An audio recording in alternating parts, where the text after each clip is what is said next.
Joining our conversation, Betsy Price, the mayor of Fort Worth. Also joining us, Mike Hixenbaugh, NBC News national investigative reporter, and David Jolly, former Republican congressman and an MSNBC contributor. I want to, Mike, your story of what you've been through with your toddler son and your family and no cell service is one for the ages and has focused so much attention on what people are going through. I wonder if you could just share how you're doing now and how your family's doing, and tell us what life is like right now. We're better. We have our power came back on, and we're warm. And just to recap, I'm in Houston. Our pipes burst on Tuesday. Our power went out. We were really cold and in a dark house when my son, pictured here, started choking on some trail mix that we'd set up for the older kids. And that's always going to be a scary situation, but it was made much, much worse because we couldn't get cell service. We couldn't, look up my doctor's phone number. Fortunately, we made the decision just to bring him in based on the advice of a nurse friend who we were able to reach. And we had to kind of race across some icy streets to get to the emergency room. And later we spent 4 hours at the ER waiting for tests. It was jam packed full of kids who need electrical power to power their life-saving medical equipment. And so we had left the hospital thinking that he was okay. And this was at like midnight or so, and got a call. Thank God I had cell service at this moment when I got a call from the hospital saying, "Oh, we have seen the CT scan. There's a peanut lodged in his airway.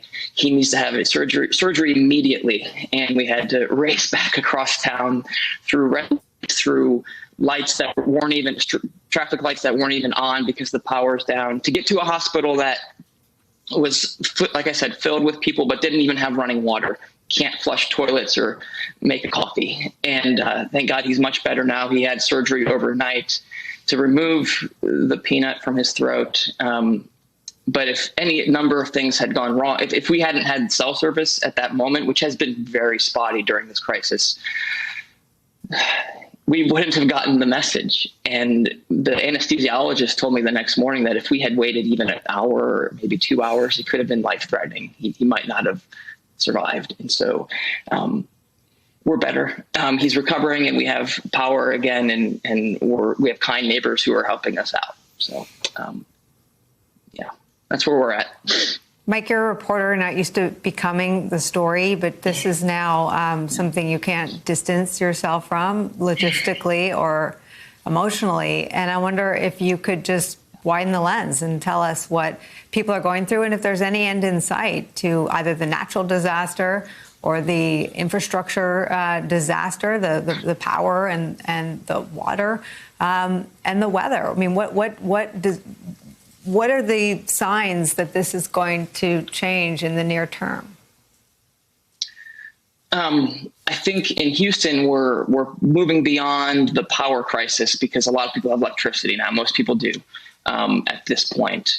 So at least we can warm up. But this has been a long week. And now the next phase of this is, I mentioned my pipes burst. The homes in Texas are not weatherized for sub-freezing temperatures with no power or heat in the house. And so my pipes burst, and so did my neighbor's pipes, and so did 12, 15, 20 other people who I just know personally.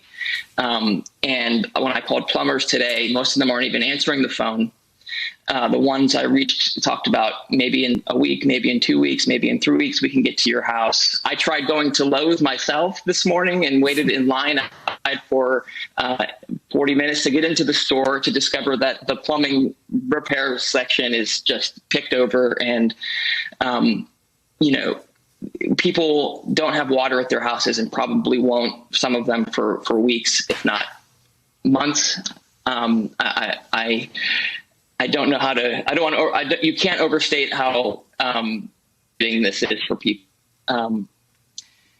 And so I think, this week, the cold is going to go. We have one more night of real cold, but the effects of this power grid failure is going to linger for weeks, at the very least, if not longer.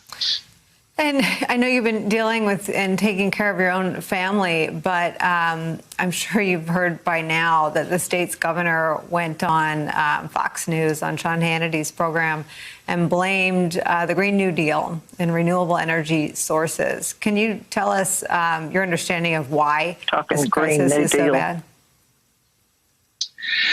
Well, so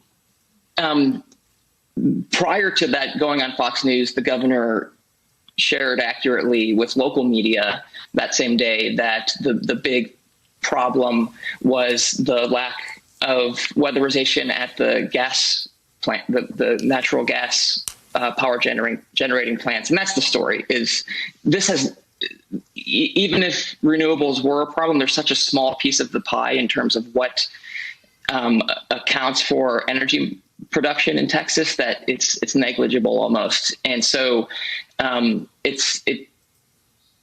lot of criticism being thrown that way, that's basically a partisan talking point and has nothing to do with the actual crisis. The idea that the Green New Deal would have made things bad for Texas is hard to stomach for some people when they look around and say, it's not, what we have was a train wreck, a legit rolling crisis that is not over. And so the system we have now is the system that led to these issues. And so I think that's where a lot of people that I've spoken to want the focus to be. How are we going to fix this now?